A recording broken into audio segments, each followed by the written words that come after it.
Okay, let's go. မင်္ဂလာပါရှင်ကျွန်တော်နာမည်ကဒီဇိုင်နာအင်မြင့်လို့ပါ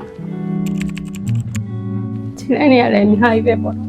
ခိုက်ခဲလည်းအများကြီးရှိခဲ့တယ်ပေါ့ကျွန်တော်ဒီနေရာရောက်ဖို့အများကြီးကြိုးစားခဲ့ရတယ်ပေါ့နော်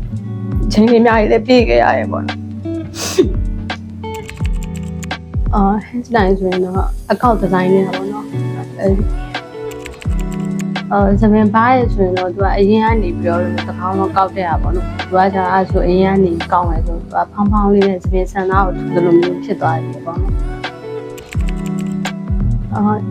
အဓိကတော့ဆရာမအချင်းပေါ့နော်ဆရာမအချင်းပေါ့ဆရာမအချင်းကကျတော့ကျွန်တော်ဒီနေရာကိုရောက်အောင်လို့ဆရာမအပဲဆွဲခေါ်ပေးခဲ့တာပေါ့နော်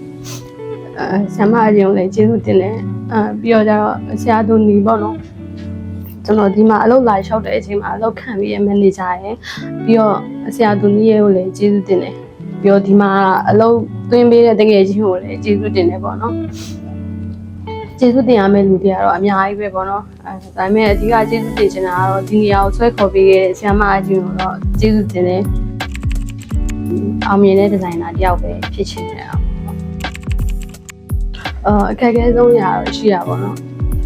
အခက်အခဲဆုံးရာကတော့ဒီကျွန်တော်အလုပ်စဝင်တဲ့အချိန်မှာပေါ့နော်အလုပ်စဝင်တဲ့အချိန်မှာအရန်ကိုခက်ခဲခဲ့တယ်ပေါ့နော်ပြီးတော့ကျတော့ကျွန်တော်ကအချိန်လိုလေးခဏအတွင်းမှာပဲဒီရှမ်ပူကနေကျုံးကုန်တက်သွားတဲ့အချိန်မှာပေါ့နော်သူများတွေက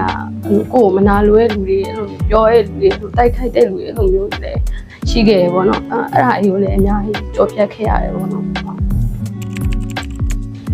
ကျွန်တော်ရဲ့အိမ်မက်